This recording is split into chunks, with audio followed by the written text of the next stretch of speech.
వాస్తవానికి లేదంటే ఆఫ్టర్ 2020 తర్వాత కరోనా చూసిన తర్వాత ఎంతోమందికి ఇబ్బందులు పడ్డవి. చాలా నేను కళ్ళతో చూశాను. ఎంతోమందిని హాస్పిటల్ జాయిన్ చేసి కొంత లైఫ్ ఎంతోమంది రక్షించారు. దాని తర్వాత ఒక హాస్పిటల్ స్టార్ట్ చేయాలనుకున్నాము. అదే 21-22లో మా మిత్రులు డాక్టర్ చంద్రశేఖర్తో మనకు కలవడం జరిగింది. కలిసిన తర్వాత వారి నా కూడా ఒక్కటే అయిపోయింది. Yes, immediately just we have taken decision to start one hospital, good hospital. So these are instead of hospital we are coming with an rehab center. Is a multi speciality rehab center. Is one of the best and first of its kind in South India. So we are having experienced and very expert doctors. We'll do the best and we'll serve the needy and poor people also. 29th morning 10:30కి 10:30కు చిన్నజీరి స్వామి గారితో inauguration చేయబోతుంది. దానికి guest of ఆనర్స్గా Nageswara Reddy గారు, గురువారెడ్డి గారు, doctor Rameshwar Rao గారు, భాస్కర్ గారు, అజయ్ పౌడ గారు, TG Venkatesh గారు అందరి వస్తున్నారు. Guest of honours 29th morning 10:30. Please comment on the day also. Rehabilitation concept మాకు ఆల్మోస్ట్ 5 years నుంచి మైండ్లో పడింది. ఎస్పెషలీ మేము ఎక్కడైనా జీరియాట్రిక్ పేషెంట్స్ చూస్తే చాలా ప్యాథటిక్ సిచ్యువేషన్లో కొన్ని కండిషన్స్ చూడడం జరిగింది. నా మిస్సెస్ వాళ్ళ పెద్ద సిస్టరు హెమిప్లీజియా తోటి బాధపడుతున్నారు.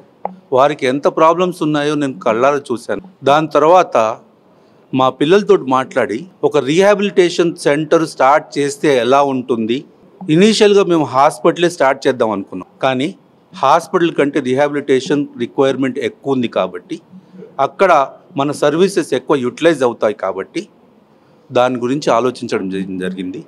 దాని తర్వాత మాకు మా మిత్రుడు ఆనందరావు గారు వారితో డిస్కస్ చేస్తే ఇమ్మీడియట్గా వన్ గోలో ఎస్ విల్ గో అన్నారు. ఇద్దరం కలిసి ఈ రీహాబిలిటేషన్ చేయడం జరిగింది.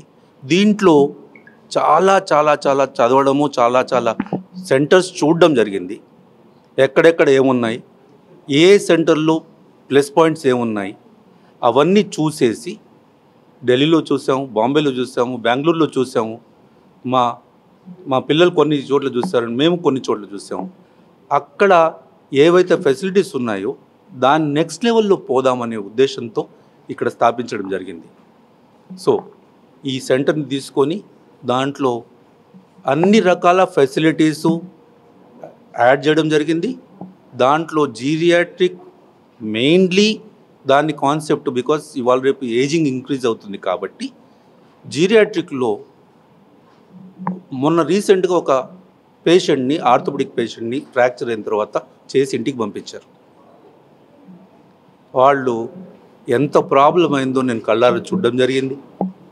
దాని ప్రకారం మేము ఇక్కడ ఈ రీహాబిలిటేషన్ కాన్సెప్ట్ ఇంకా ఇంక్రీజ్ చేసాం. సో పోస్ట్ సర్జరీ కేర్ ఎంత ఇంపార్టెంటో, సర్జరీ ఎంత ఇంపార్టెంటో పోస్ట్ సర్జరీ కేర్ కూడా అంత ఇంపార్టెంట్ కాబట్టి దాన్ని ఇక్కడ ఇంట్రడ్యూస్ చేయడం జరిగింది. అన్న నా కాన్ఫిడెన్స్ ఉంది, డెఫినెట్గా దానివల్ల రికవరీ కానీ లైఫ్ నార్మల్సీ కానీ, అంటే ప్రీ సర్జరీ ఎలా ఉన్నారో ఆ లెవెల్లో తీసుకుపోయి వదిలేస్తే కనీసం పేషెంట్స్ వాళ్ళ లెవెల్లో వాళ్ళు ఉంటారు. They will not be dependent on anybody. కనీసం వాళ్ళ పనులు వాళ్ళు చేసుకుంటారు. ఆ లెవెల్ వరకు తీసుకుపోయి వదిలిపెట్టడం జరుగుతుంది. అది ఆ కాన్సెప్ట్ను ఇక్కడ ఇంట్రడ్యూస్ చేసాము. అన్ని రకాల ఫెసిలిటీస్ ఇచ్చాము.